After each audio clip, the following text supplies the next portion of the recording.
Queridões, olá! Um dos eventos da história da humanidade que mais impactou o modo como vivemos hoje foi certamente o que se chama hoje em dia de Primeira Revolução Industrial, quando os homens que trabalhavam tanto até fazerem máquinas que trabalhassem melhor do que eles.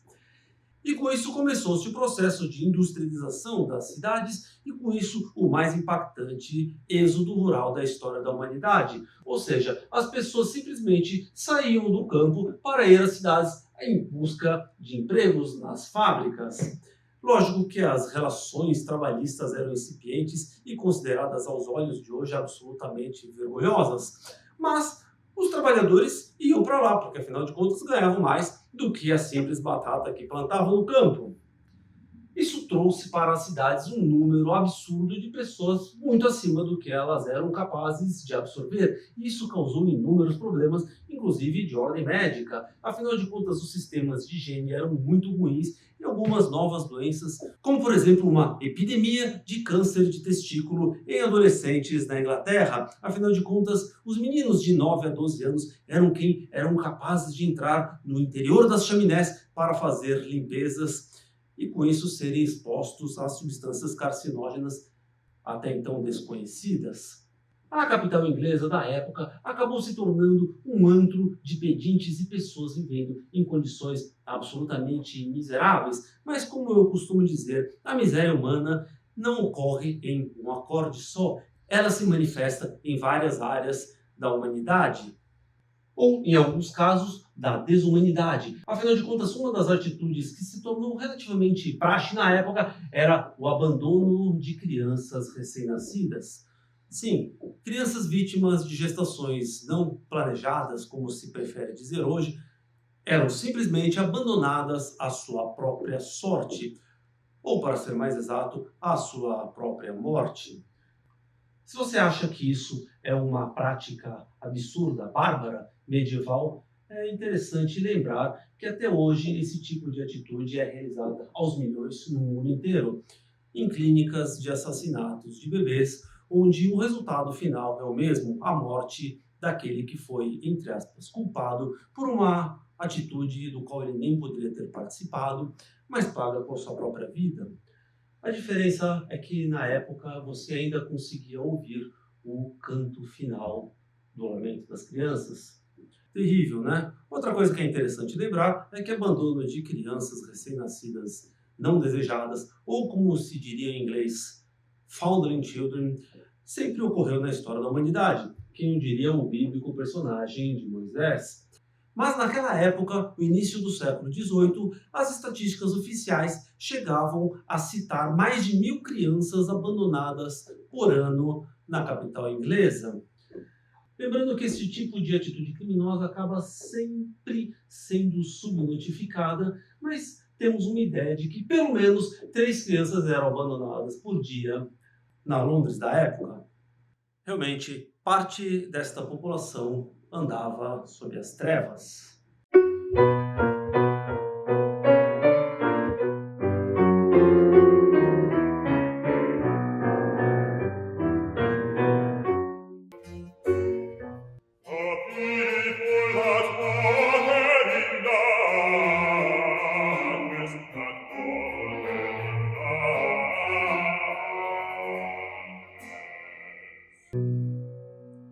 Obviamente isso incomodava muita gente, mas provavelmente não incomodava ninguém mais do que um benfeitor chamado Thomas Coram da época, que resolveu ter uma ideia realmente fantástica, construir uma instituição para resguardar essas crianças rejeitadas ou rejeitadas.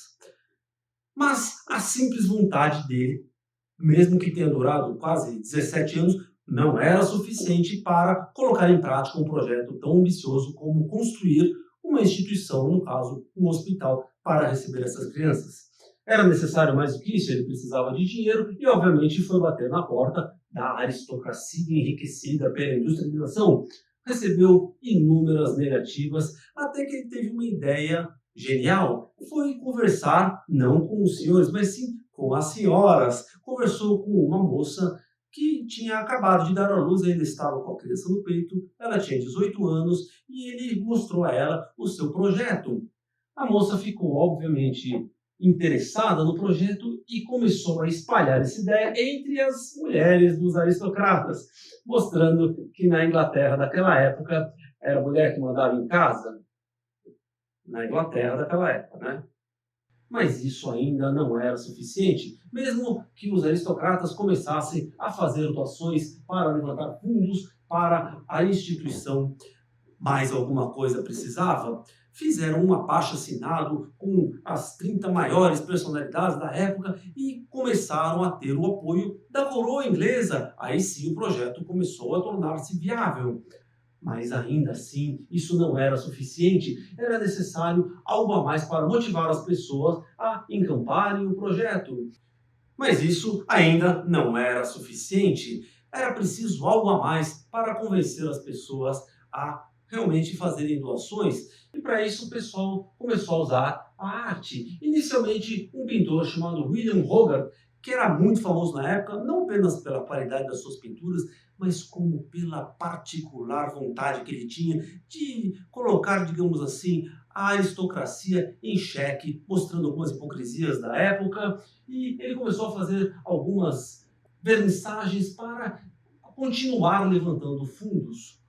Mas isso ainda não era suficiente, algo a mais precisava ser. Isso veio através de uma união entre a arte e a religião. Nada melhor do que chamar o maior de todos os compositores ingleses, embora na verdade alemão de nascença, para realizar uma obra que realmente tocasse fundo no coração das pessoas.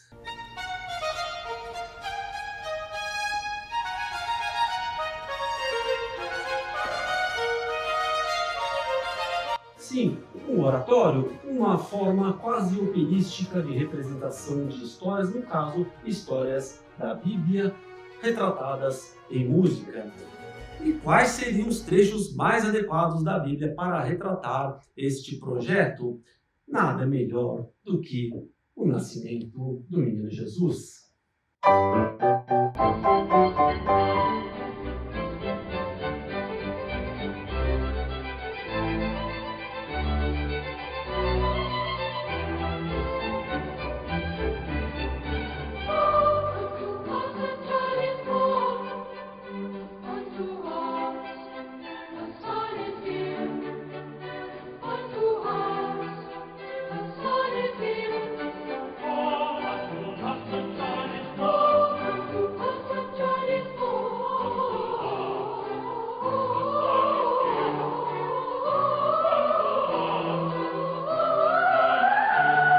Neste episódio vamos dissecar o hospital de Thomas Corn e Georg Friedrich Händel.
Mas quem suportará o dia da sua vinda?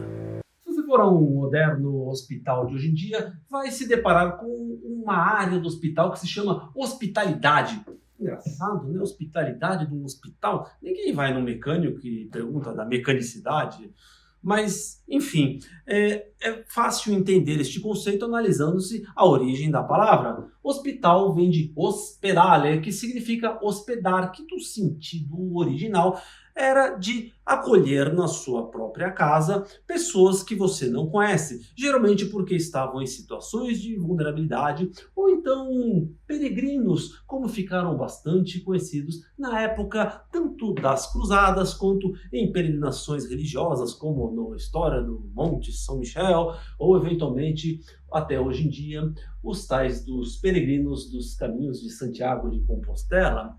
Mas naquela época eram basicamente instituições que recebiam pessoas, não tinham tanto esta conotação, embora já na Europa medieval começaram-se a ter instituições para acolher doentes de determinadas condições, como por exemplo os leprosários, tuberculosários ou os manicômios. Com o advento das armas de guerra, também relacionadas com a Revolução Industrial, começou-se a ter ferimentos mais graves entre os soldados, e principalmente na França, onde o treinamento era muito caro, as pessoas não queriam perder os soldados feridos, e por causa disso, os locais onde eles eram recolhidos começaram a ser também sede de pessoas que cuidavam dos enfermos, no caso, as enfermeiras e também os médicos. A partir desta época começou-se a ter este conceito do hospital como uma instituição que abrigasse efetivamente os doentes. No período barroco ao qual Handel pertenceu, outros compositores, como por exemplo Antônio Vivaldi, também estavam relacionados a instituições hospitalares.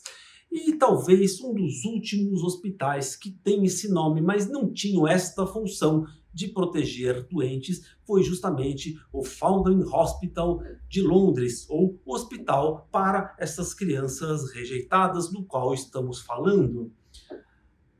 Mais ou menos, né? Porque as crianças chegavam num estado tão deplorável de saúde que a mortalidade no primeiro ano era de mais ou menos 50%.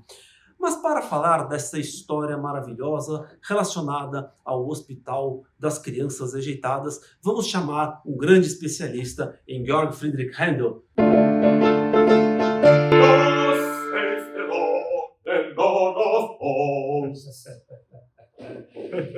Isso é Messias de Händel? Positivo. Primeiro recitativo.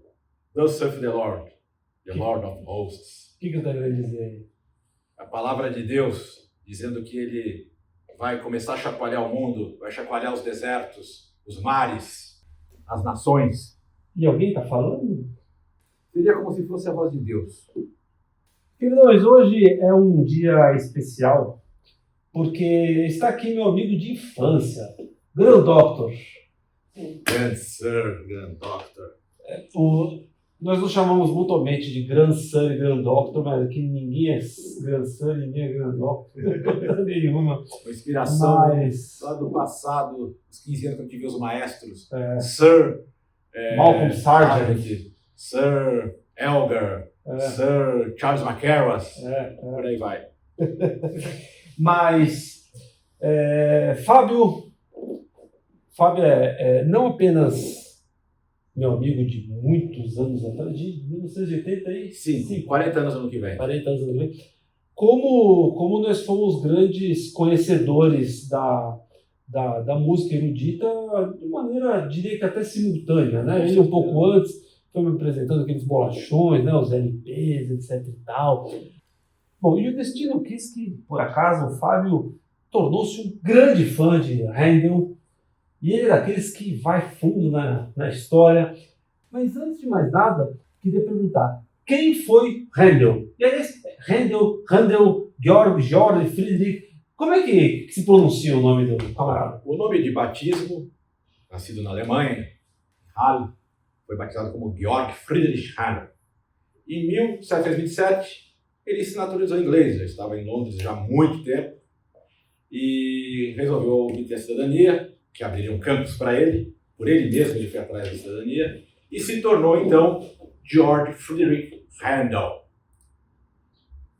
Ele fez uma mudança, geralmente em inglês não é Friedrich, é Frederick, mas ele usou FRI em homenagem a Good Friday, a Sexta-feira Santa. Então ele assina como Georg Friedrich Handel. Mas no original era Friedrich com CH, não é isso? Exatamente, e Handel com trema, Handel. Em alemão. Né? Em alemão, né? E na versão latina, se escreve Raendel, como nós escrevemos no Brasil, na França, né? Mas a pronúncia é Rendel. O que é o Messias, né?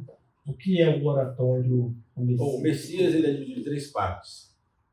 Primeira parte, natividade. A segunda parte, o Calvário, a vida de Jesus até a sua crucificação. E a terceira parte é a ressurreição. E ela não é contada por nenhum personagem, apenas estão lá os textos bíblicos de Isaías, de Mateus, de João, Apocalipse, reunidos e editados pelo Charles Jennings, que fez um trabalho maravilhoso em cima disso. Eu queria fazer 2 considerações em relação ao Messias, né? Em primeiro lugar, põe em foco a questão humana. Por exemplo, se você for pegar as paixões de Bach, né, ou a maioria das cantatas, ou mesmo a Paixão de Beethoven, lembra muito, por exemplo, aquelas encenações da Páscoa, né? A encenação, o sofrimento, o soldado, o personagem, não sei o que lá. E o Messias, ele não tem essa visão. E isso é uma genialidade do Jennings, né? Exatamente. Do Charles Jennings, que é assim, a visão é uma visão muito mais espiritual do que carnal, não é verdade? Então, assim, você fala, não tem personagem, não tem, né? Não tem uma pessoa que está falando igual uma ópera, ele tem a linguagem da ópera, ou seja, uma linguagem extremamente comunicativa, mas é uma linguagem, e aí vem as 3 partes, né? A primeira parte que é anunciando todo mundo a chegada do... A segunda parte que é a paixão propriamente dita, né? O sofrimento, que was despised, né? Essa é aquela coisa mais forte. E a terceira parte que é after, né? Que a segunda parte termina com o aleluia. O aleluia, né? Que se entregou ao sacrifício, né? E, por fim, a ressurreição, né? O Senhor Onipotente reina. E a ressurreição. E para o católico, a ressurreição é o evento mais...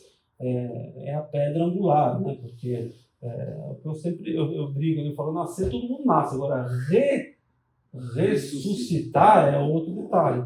Por isso que o Messias está muito ligado à celebração da Páscoa, né? Exatamente. Na Páscoa e no Natal, aquela parte da natividade. Uhum. Durante a composição, foi composta em Londres, em 1941, e ele compôs em 24 dias, freneticamente. Ele abraçou, se entregou, ele rejeitava pratos de comida. O criado dele deixava lá o prato na mesa, quando ia buscar, estava intocado. E uma das vezes, esse criado chega, ele tinha acabado de ver o Handel chorando, e fala, Mr. Handel, what's happened? Tá, está anotado na partitura. Eu acho que, reticências, eu estou vendo o Deus Todo-Poderoso na minha frente em todo o firmamento.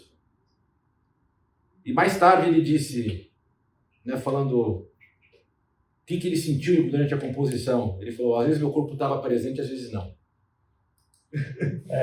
O Messias teve a composição do oratório teve momentos de epifania, né? Exatamente. Bom, aí estava numa baixa muito grande lá em Londres, que não conseguia emplacar nenhum trabalho, e ele resolveu ir para Dublin. Dublin fazia parte da coroa britânica na época, tudo. Foi um estouro, foi um sucesso, foi magnífico, foi aplaudido de pé. A soprano que cantou He Was Despised foi ovacionada porque ela teve um problema na Inglaterra, ela foi adúltera e perdeu a guarda dos filhos, que aquele tempo era imperdoável, essas coisas, era até preso quem fazia isso. E ela acabou se exilando, se afastou, ficou reclusa na Irlanda.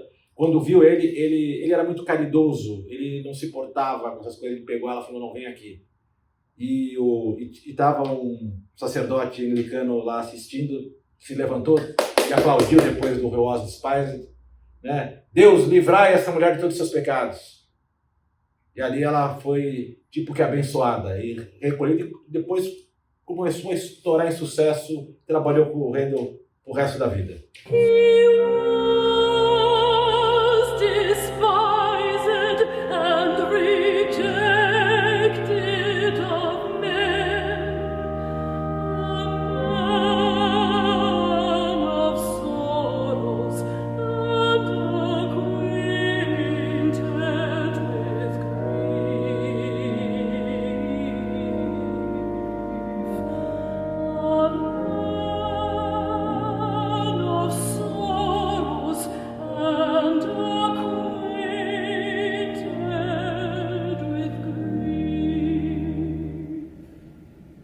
Em Londres, assim como em diversas capitais europeias, haviam crianças abandonadas.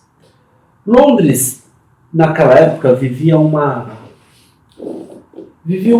certa incongruência, porque havia muitas pessoas muito ricas, né, depois da Revolução Industrial e tal, e muitas pessoas muito pobres. Então tinha aquela riqueza estrondosa e ao mesmo tempo um bando de mendigos na rua.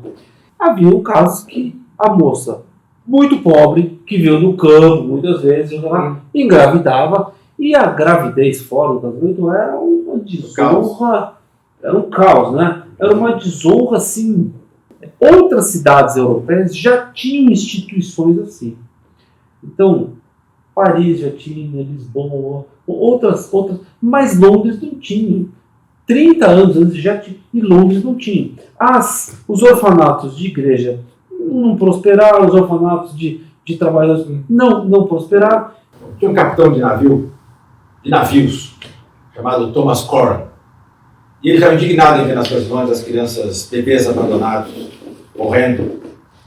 Então ele resolveu fazer uma fundação hospital para acolher essas crianças.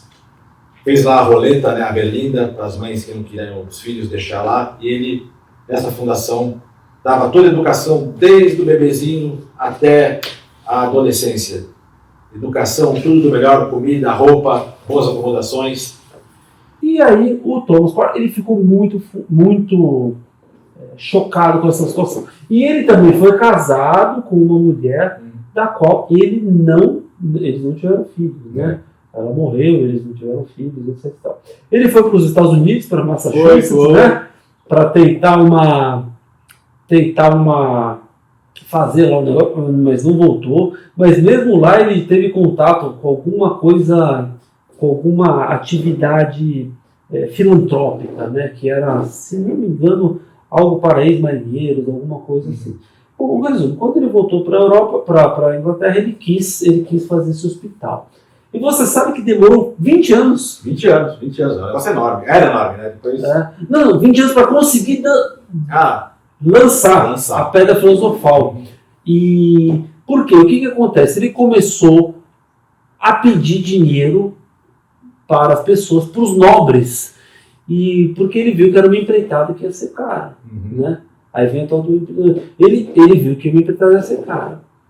Até que ele chegou para um dos duques que eram mais ricos da Inglaterra, mas ele não chegou nele, ele chegou na esposa dele, que ainda era adolescente e estava com um bebê no braço ainda. E aí ele contou a história dele, que ele já estava levando negativo atrás de negativa. Aí ela ficou profundamente tocada até pela situação que ela estava passando, conversou com o marido e aí começaram a resgatar. Com isso, eles conseguiram fazer como se fosse um abaixo-assinado. Foi, exatamente. Não é? Agora sim. Aí, esse abaixo-assinado foi levado para o rei. Então, na hora que eles tiveram apoio de, se não me engano, 125 aristocratas da Inglaterra, dizendo que aí foi para o rei. Aí o rei falou, então, beleza, vamos lançar. Então, assim, já é um projeto que começou depois de 20 anos de tentativa que o cidadão estava fazendo. Aí, beleza, lançou a pedra fundamental, fizeram lá um hospital. Na verdade, a gente fala hospital, mas ele não tem nada de médico propriamente dito. Era uma instituição de recolhimento de crianças abandonadas. Aliás, foundling significa... Rejeitado. Ele fez essa estrutura onde a mãe, ela chegava lá de peito aberto. Né? Não era registrado. Não sem problema não. Chegava lá, falava, eu não quero, ou não tenho condições de cuidar do bebê. Filho, do bebê, então, e deixava lá. Inclusive, no dia da abertura foi curioso, né? Porque eles tinham 20 vagas e apareceram 100 mulheres querendo deixar o bebê lá. Então os primeiros meses foram de brigas enormes, né? E aí o que acontece? Basicamente a mulher era levada para o hospital, ela só era indagada se a criança, né, qual era o nome, se a criança já era batizada ou não. A criança era rebatizada com outro nome, E os primeiros nomes foram justamente os do Thomas Corwin, da esposa dele, e depois os nomes de outros nobres que ajudaram. E com isso, eles acolhiam essas crianças, né? E aí, depois de um tempo, começaram a perceber que o buraco era mais embaixo, não é verdade? Exatamente. Que você tá O custo falando. começou a ficar um negócio ficar grande demais, muitas crianças. E aí o Thomas Corwin morava na Leicester Square, que é a praça hoje, é a Praça do Burburinho de Londres, né? Naquele tempo já era o lugar que morava gente endinheirada. E a 2 quadras morava um pintor mais renomado da Inglaterra, William Hogarth. Pintor de pinturas clássicas, fazia gravuras, tudo. E o William Hogarth tinha 2 peculiaridades. Ele era ligado às instituições de ensino, de formação dos pintores. Então eles queriam... Tinham 3 alunos dele que também colocaram a venda lá, mas eles queriam se firmar como pintores ingleses de qualidade, não só os italianos e os franceses. E outra coisa é que ele, digamos assim, ele gostava de pintar a hipocrisia. Exatamente, ele pintava essas coisas, as cenas de Londres, né, do bebê jogando já largado na rua com a mãe pobre ali e a madame passando do lado, ignorando, fingindo que não, né? Não existia. Fingindo que não existia. Thomas Corwin, já unido com o William Hogarth, Handel ficou sabendo e foi falar com o Thomas Corwin, que o recebeu de braços abertos, falou, pô meu, sensacional, ele falou, minha peça que eu quero colocar é o Messias, e a gente vai fazer na Páscoa. A estreia do Messias em Dublin foi uma estreia filantrópica. Todo o dinheiro arrecadado da estreia foi para libertar 170 pessoas endividadas, ou seja, caloteiros. Naquela época era imperdoável ser caloteiro, era cadeia. Cadeia igual masmorra. E com o dinheiro da arrecadação da estreia, ele conseguiu dar a soltura de 170 presos. A estreia era para ser no Covent Garden, mas não foi aceito. Não foi aceito, falou, vamos fazer na capela mesmo. Porque assim, o problema do Covent Garden, o pessoal chegava e falava assim, teatro é um antro digamos assim, snobs. De snobs e de atitudes sociais impolutas e etc e tal, então, quando foi falado de colocar o Messias num teatro, isso já causou uma crítica violenta. Tanto é que ele colocou outro nome, não foi isso? Exatamente, em 1943, quando foi a estreia do Messias na Inglaterra. Foi em Dublin, depois esteve na Inglaterra. O rei pediu para o Handel, falou, o Handel já estava na Irlanda há 11 meses, falou, Handel, volta para cá, não, o pessoal não gosta de mim, a gente te ama, volta. Aí o Handel foi e fez a estreia e não pôde colocar, primeiro ele queria que fosse na Westminster Abbey. Os clérigos do bispado não aceitaram, falaram, não pode ser blasfêmia, tal, não vai tocar aqui. Aí o rei falou, Handel, vai para o Covent Garden, sabe, tira essa coisa sua, entendeu, que tem que ser cantado por puritanos, os artistas vão cantar, bota a obra lá. Aí o Handel falou, ok, vamos lá. Mas foi um fiasco, né? Foi um fiasco, assim, foi morno a recepção, foi morna. Até que na estreia foi a esposa do rei, a Queen Caroline, e na terceira resta assim foi o rei. Aí tem o fato que é uma lenda sobre o Aleluia Chorus, né? Na hora que toca o Aleluia, todo mundo fica de pé, desde essa terceira resta até hoje. Então dizem o quê? Que foi que o rei ficou tão emocionado que ele se levantou, e quando o rei se levantava, todo o povo tinha que se levantar. A versão romântica que o rei levantou, todo mundo se levantava, e a partir de então criou-se uma tradição. Mas o pessoal se levanta até hoje, né? Até hoje se levanta. Até hoje se levanta. Quando vai tocar o Aleluia, todo mundo se levanta. Mas veio essa história. Mas, isso que eu falo assim, quando a gente estuda a medicina, ela infelizmente, ela tem essa coisa de quebrar esses romantismos, né? Aí quando você vai fuçar na história, o que descobriram? Uma peça extremamente longa, ela dura 3 horas. E às vezes cada ato dura 50 minutos. 3 atos, quase 3 horas, a peça inteira. E no final, as pessoas já começavam a estar com cãibra, querendo se mexer, se locomover. Então uma pessoa se levantava ali, outra se levantava ali, outra se levantava ali. Por causa disso, para ativar a circulação. Então, fica aí as duas vertentes. Se é o rei que se levantou e todo mundo seguiu, ou se foi que na coincidência, na hora do aleluia, que exatamente o ato do meio é o maior ato do Messias, o pessoal já estava com as pernas doendo porque resolveram se levantar ao mesmo tempo. Porque a música, ela levanta a pessoa, ela começa, aleluia, né? Então dá aquele... Profilaxia da TVP.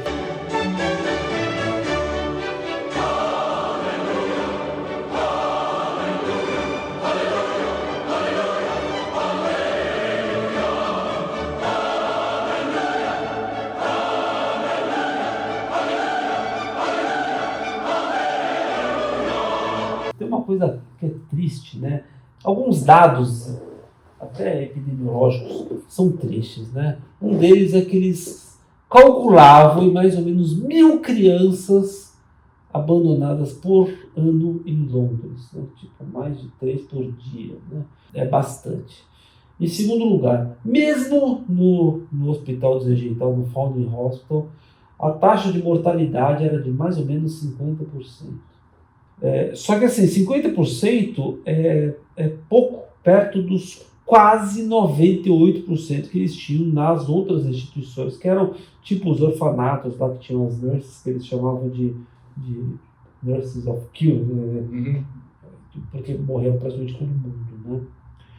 E isso é uma coisa curiosa, porque no final de contas, a gente vai falar depois do final do Foundling Hospital, eles consideram ter resgatado 25.000 crianças.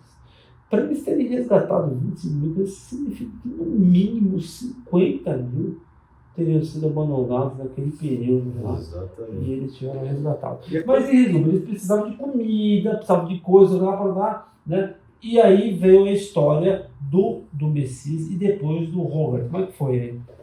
Bom, Hogarth, falei, né? Ele pintor renomado inglês, com seus alunos, tudo, chegaram lá e como a gente vai pintar os quadros para vender, né, aqui. E o Randall ficou sabendo, entrou em contato com o Thomas Corwin, que eu recebi de braços abertos, e falou, também estou disposto a ajudar aqui no negócio. Eu vou colocar o meu Messias para tocar aqui. Só que eles também, houve uma tentativa, né, de fazer um espaço maior também, que foi negado, tudo, e acabaram fazendo na capela da instituição. E o Randall doou um órgão, mandou fazer um órgão de tubo lá, colocar ali no coro da capela. Todos os preparativos começaram a se formar, ou seja, no dia da resta vai ter a venda dos quadros e todo o dinheiro arrecadado vai para o caixa do Foundling Hospital. Eles conseguiram fazer o negócio virar fashion, né? Virar fashion, exatamente. Quem E aí quisesse. lotou. Até que tem a famosa orientação do ingresso da estreia, não foi? As mulheres não vão com seus vestidos com armação e os homens não vão com suas espadas. Por qual motivo? Para ter mais espaço. Para ter mais espaço, para caber um do lado do outro. Tão gente estava. Exatamente. E aí a primeira resta foi em 1749, foi um sucesso estrondoso.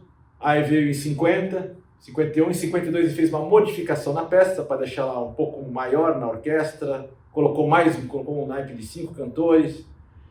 E aí o negócio deslanchou, o negócio virou fashion, a realeza não, as pessoas ricas, né, da cidade, não preciso ver isso, as pessoas estarem lá, era status estarem lá. Não era mais estar no Covent Garden, era estar no Foundling Hospital em toda a Páscoa, lá, entendeu, jogando um monte de dinheiro lá. Então, para eles, virou assim, um frenesi.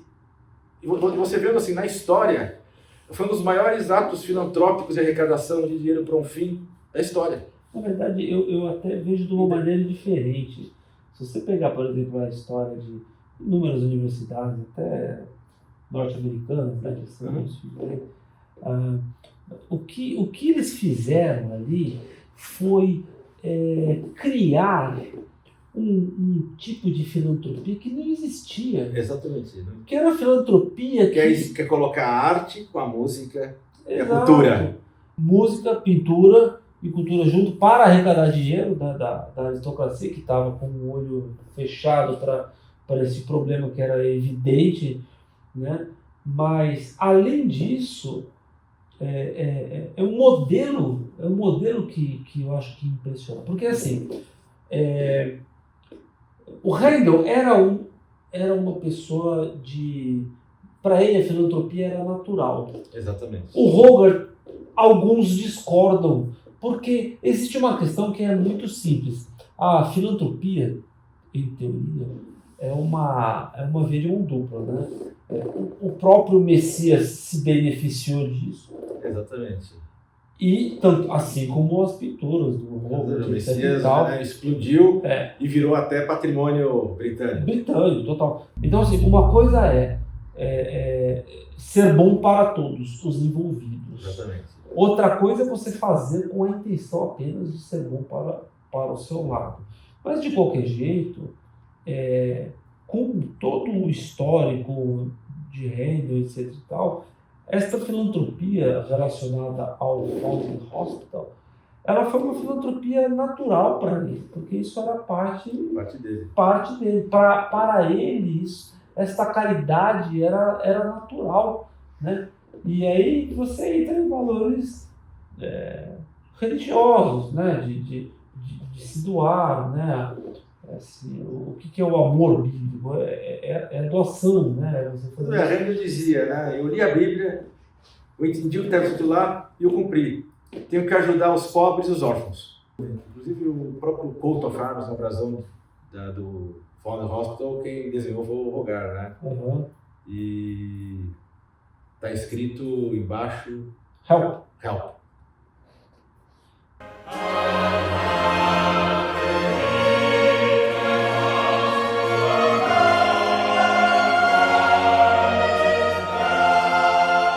Então, nesse sentido, o Foundling Hospital é muito mais profundo do que um simples hospital. Ele tem essa visão de pegar essa característica cristã, especificamente relacionado à Páscoa da ressurreição de Cristo, etc.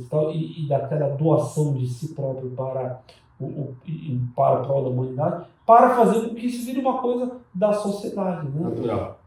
E o Foundling Hospital, ele deixou de existir em 1926. Em 26 ele deixou de existir nesse lugar, né, que em Londres, lá perto da Russell Square, para a construção de uma universidade. Colocaram abaixo, foi para o interior da Inglaterra, uma cidade de interior, e lá continua até 1956.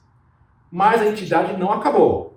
Existe, hoje, no mesmo lugar antigo, a Coram Foundation. Eles cuidam ainda com a mesma missão de crianças abandonadas, crianças pobres, não no número que tinha antigamente, no número menor.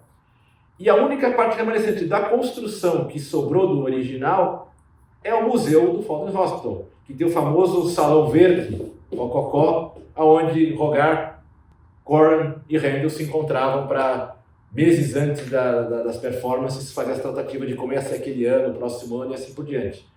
Depois que Handel faleceu, não acabou. O seu copista, né, amigo, mais de 50 anos, o John Christopher Smith, conduziu a orquestra até morrer anos mais tarde, e seu filho ainda continuou por mais alguns anos, né, o John Christopher Smith The Son, a fazer os concertos beneficentes lá.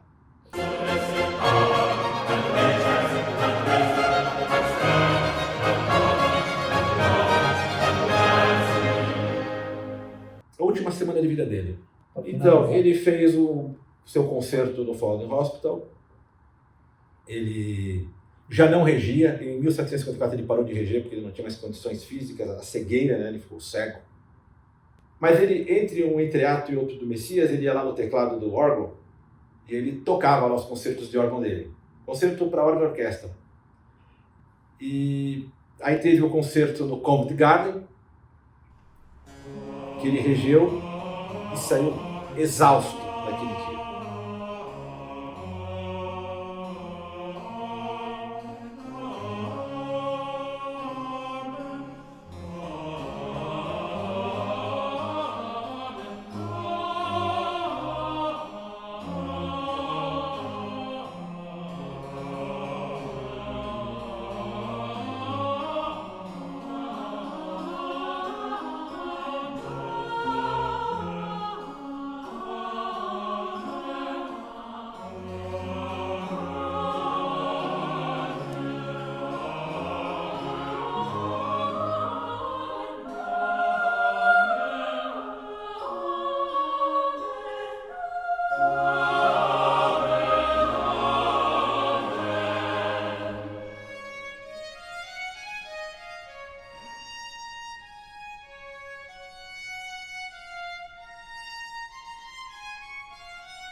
e de lá de não ser mais da cama.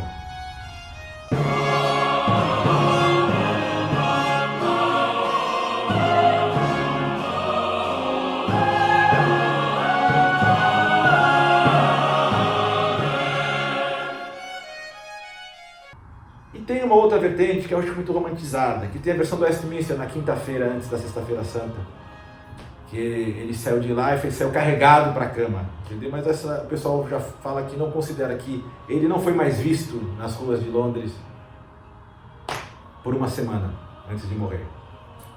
E ele sempre falava que queria morrer numa Sexta-feira Santa. Bom, foi numa Sexta-feira Santa que ele chamou às 7 da noite, né, o seu apotecário, mais um amigo e mais o seu médico na época. Conversando com os três, ele falou assim: agora vocês me deixem aqui, não quero que ninguém entre mais aqui a partir de agora. Peter Leblon falou assim: será que um dia vamos nos encontrar? Aí ele falou assim: você acredita? Eu falei assim: está feita a paz com o mundo. A última coisa que ele falou. E partiu às 7 horas da manhã do sábado de Aleluia.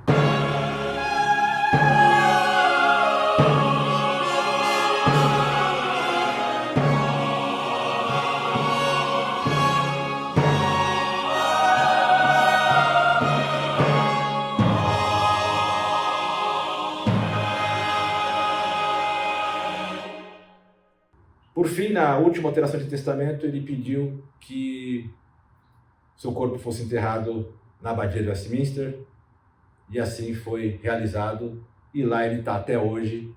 E eu, há cerca de 30 anos, sempre que vou para Londres, eu levo sempre um maço de rosa de flores, me ajoelho diante do túmulo dele. Beethoven não foi lá fazer isso, eu vou fazer isso no lugar de Beethoven.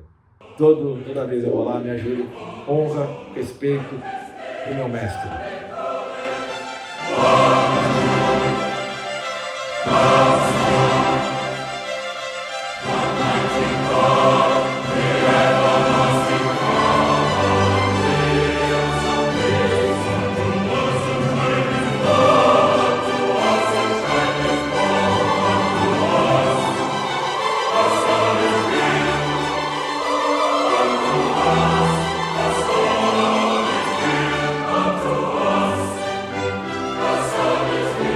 Handel, eu vejo assim, ele foi o Michelangelo da música. Michelangelo pintou a Bíblia. Handel musicalizou a Bíblia.